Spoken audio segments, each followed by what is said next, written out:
ఉన్న బైబిల్లో విశ్వాసాన్ని బట్టి తన జీవితాన్ని పోగొట్టుకొని ఏబేల్ దగ్గర మొదలుకొని, సమయం అంతా పోయినటువంటి హనోకు మొదలుకొని, డబ్బులన్నీ తగలేసిన నోవహు మొదలుకొని, ఏమండి వాగ్దాన ఫలం పొందకపోయిన బతుకంతా నడిచేసిన అబ్రాహాం మొదలుకొని, ఇది మాట్లాడరేంటి ఏమండి? ఇక నూతన నిబంధనలు అపోస్తుల దాకా రాగలిగితే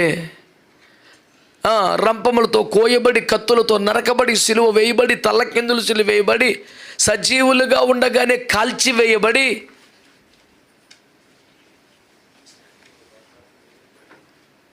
ఇన్ని రకాలుగా బాధలు పడి ఏమంటే దిగంబరులైపోయి, చర్మాలు కప్పుకొని, గుహల్లో దాక్కొని, కొండల మీదకి పారిపోయి, సొరంగాల్లో పారిపోయి, ఇదంతా ఎందుకు వచ్చిందిరా? వాళ్ళే తప్పుడు పని చేసి కాదు, వాళ్ళ విశ్వాసాన్ని బట్టి పరిస్థితి వచ్చింది. యేసయ్యను నమ్ముకోబట్టి పరిస్థితి వచ్చింది.